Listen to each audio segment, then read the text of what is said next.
The shoulder is an elegant piece of machinery. It has the greatest range of motion of any joint in the body. However, this large range of motion can also lead to shoulder joint problems.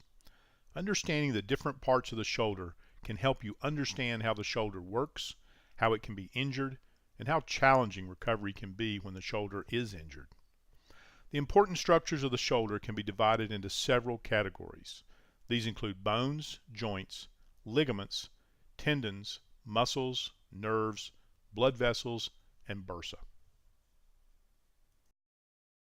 The bones of the shoulder are the humerus, or the upper arm bone, the scapula, or the shoulder blade, and the clavicle, or the collarbone. The roof of the shoulder is formed by a part of the scapula called the acromion. There are actually 4 joints that make up the shoulder. The main shoulder joint, called the glenohumeral joint, is formed where the ball of the humerus fits into a shallow socket on the scapula. This shallow socket is called the glenoid. The acromioclavicular, or AC joint, is where the clavicle meets the acromion. The sternoclavicular, or SC joint, supports the connection of the arms and shoulders to the main skeleton on the front of the chest. A false joint is formed where the shoulder blade glides against the rib cage. This joint, called the scapulothoracic joint, is important because it requires that the muscles surrounding the shoulder blade work together to keep the socket properly aligned during shoulder movement. Articular cartilage is the material that covers the ends of the bones of any synovial joint. Articular cartilage is about 1/4 of an inch thick in most large, weight-bearing joints. It is a bit thinner in joints such as the shoulder, which don't normally support weight. Articular cartilage has a rubbery consistency. It is very slippery, which allows the joint surfaces to slide against one another with very little friction. Articular cartilage functions to absorb shock and provide an extremely smooth surface to make motion easier. There are several important ligaments in the shoulder. Ligaments are soft tissue structures that connect bones to bones.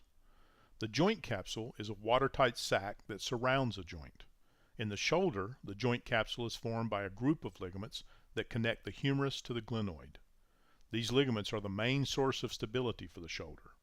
They help hold the shoulder in place and keep it from dislocating. Ligaments attach the clavicle to the acromion in the AC joint. 2 ligaments connect the clavicle to the scapula by attaching to the coracoid process, a bony knob that sticks out of the scapula in the front of the shoulder. A special type of ligament forms a unique structure inside the shoulder called the labrum. The labrum is attached almost completely around the edge of the glenoid. When viewed in cross-section, the labrum is wedge-shaped. The wedge shape and the way the labrum is attached create an elevated rim around the glenoid socket. This is important because the glenoid socket is so flat and shallow that the ball of the humerus does not fit tightly. The labrum creates a deeper cup for the ball of the humerus to fit into. The labrum is also where the biceps tendon attaches to the glenoid.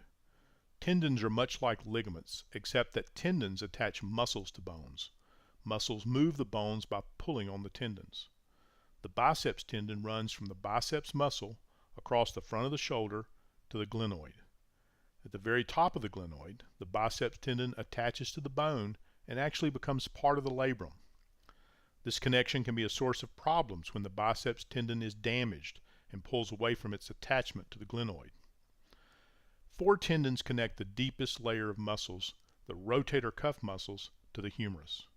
Just before these muscles attach to the upper end of the humerus, they join together to form a single tendon called the rotator cuff.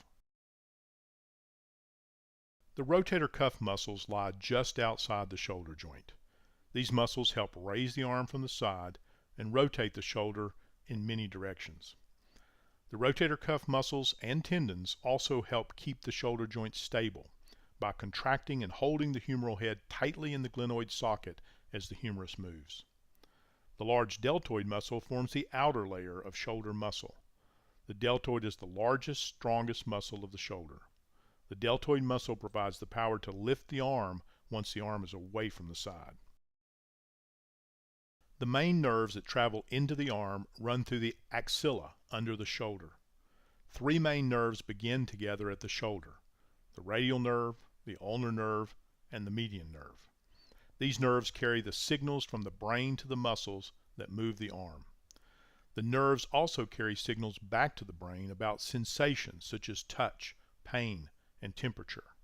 There is also an important nerve that travels around the back of the shoulder joint to supply sensation to a small area of skin on the outside of the shoulder and motor signals to the deltoid muscle. This nerve is called the axillary nerve.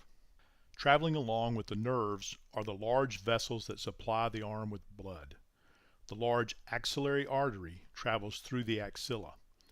If you place your hand in your armpit, you may be able to feel the pulsing of this large artery. The axillary artery has many smaller branches that supply blood to different parts of the shoulder. The shoulder has a very rich blood supply. Sandwiched between the rotator cuff tendons and the deltoid muscle are structures known as bursa. Bursa are everywhere in the body. They are found wherever two body parts move against one another and there is no joint to reduce the friction. A bursa is simply a watertight sac between two moving surfaces that contains a small amount of lubricating fluid.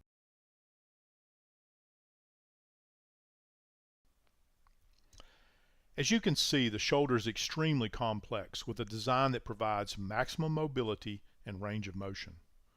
Besides big lifting jobs, the shoulder joint is also responsible for getting the hand in the right position for any function. When you realize all the different ways and positions we use our hands every day, it is easy to understand how hard daily life can be when the shoulder isn't working well.